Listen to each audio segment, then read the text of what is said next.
اللہ رب العالمین سے دعا ہے پروردگار عالم اپنے فضل و کرم کے ساتھ مجھے اور آپ حضرات کو قرآن کریم کے اوپر اور اپنے محبوب کی سنتوں کے اوپر عمل کرنے کی توفیق عطا فرمائے، اور رب العالمین سے دعا ہے پروردگار عالم اپنے فضل و احسان کے ساتھ میرے اور آپ کے دل کے اندر فکر آخرت کو پیدا فرمائے۔ آج کل دنیا کے اندر لوگ انتہائی زیادہ موت سے غافل ہو گئے ہیں، غفلت کی زندگی میں بھی گزار رہا ہوں، عمر بھی غفلت کی زندگی گزار رہا ہے، زید بھی غفلت کی زندگی گزار رہا ہے، بکر بھی غفلت کی زندگی گزار رہا ہے، امیر بھی غفلت میں ہے، غریب بھی غفلت میں ہے، ریڈیو والا بھی غفلت میں ہے، اپنے بھی پرائے بھی، مرد بھی عورتیں بھی۔ ہم نے آخرت کی فکر کو چھوڑ دیا ہے،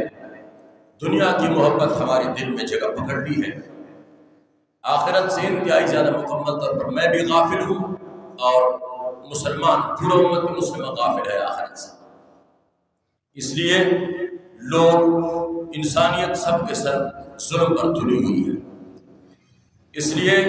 انسانیت اور مسلمان سب ایک دوسرے کے حق کھا جانے کے لیے کمر بستہ کھڑے ہوئے۔ لوگوں کو یہ احساس تک نہیں ہے کہ بھائی میں کسی کا حق مار رہا ہوں، کسی کو پر ظلم کر رہا ہوں، اور کسی کو پریشان کر رہا ہوں، پڑوسیوں کو رلا رہا ہوں، کسی غریب کے ساتھ مصافحہ کرنے اور ہاتھ ملانے کو بھی میں روا نہیں رکھتا ہوں، اور یہ کہ چھوٹوں کے اوپر بھی شفقت نہیں کرتا، بڑوں کی عزت نہیں کرتا، احترام نہیں کرتا، بس اس لیے کہ دنیا بٹور رہا ہے اور دنیا جمع کرنی ہے، میں بھی کروں گا اور آپ بھی کر رہے۔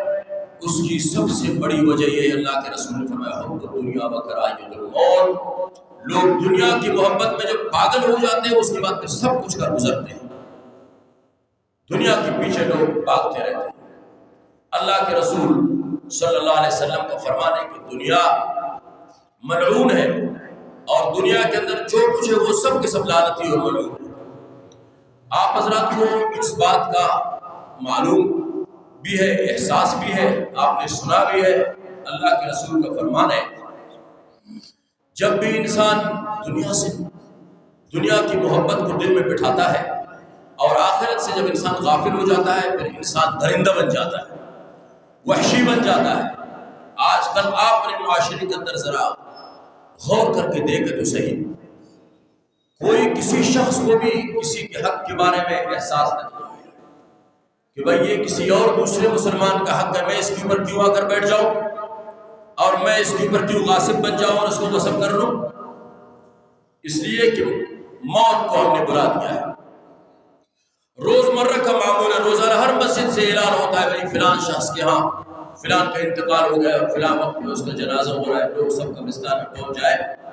بڑے اشاش ہو کر میں بھی قبرستان چلا جاتا ہوں اور آپ بھی قبرستان چلے جاتے ہیں، قبرستان کو دیکھتے ہوئے لوگوں کو کندھے پر رکھ کر، چارپائی پر رکھ کر ان کو لے جاتے ہیں اور قبرستان میں دفنا کر پھر آ جاتے ہیں۔ لوگ آس پاس میں کھڑے ہوئے بھی سب پورا مجمع کھڑا ہوا ہے، میت کو غسل دیا جا رہا ہے۔ اس وقت کوئی بھی نہیں سوچتا کہ بھائی کل کو یہ مرحلہ میرے لیے بھی آنے والا ہے، اس چارپائی پر،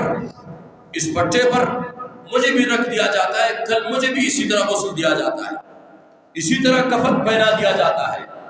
اس کے بعد پھر عزیز، قریب، رشتہ دار، بھائی، باپ، ماموں، چچا، یہ سب ہمیں کندھے پر رکھ کر اور قبرستان پہنچا دیتے ہیں۔ قبرستان سے واپسی پر بعض لوگ ایسے بے حس ہو چکے ہیں، قبرستان میں بھی دنیاوی باتیں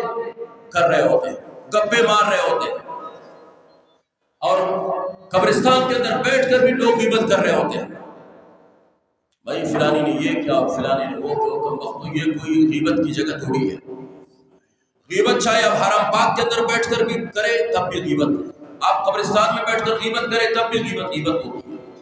یا ہماری مائیں اور بہنیں اپنے گھروں کے اندر بیٹھ کر غیبت کرے تب بھی غیبت ہوتی ہے۔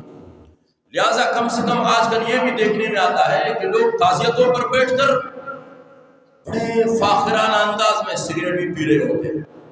نسوار بھی کر رہے ہوتے ہیں،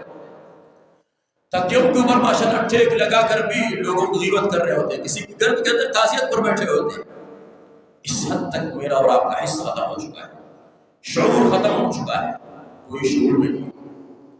اور انسان کو احساس تک نہیں ہے کہ بھئی ہم تعزیت پر کسی کے گھر میں بیٹھے ہوئے۔ تعزیت کو چھوڑو، جیسے میں نے بتا دیا تھا، قبرستان کے اندر لوگوں سے ہم نے غیبت کی باتیں سنی ہیں۔ بعض لوگ یہ بھی کرتے ہیں قبرستان میں بیٹھ کر امام مسجد کی غیبت کر رہے ہوتے ہیں، اس کی خرابیاں بیان کر رہے ہوتے ہیں، یا اپنے پڑوسی اپنے بھائی کی غیبت کر رہے ہوتے ہیں، ان کے خلاف بات کر رہے ہوتے ہیں۔ یہ کیوں؟ اس لیے کہ ہمارے دل سے موت کی دہشت اور وحشت نکل گئی ہے۔ ہم یہ نہیں جانتے کہ موت کتنی بڑی چیز ہے، موت کتنی بڑی طاقت ہے۔ انسان جب تک جیتا جاگتا زندہ ہے، چلتا پھرتا ہے، گھومتا کھاتا پیتا بھی ہے،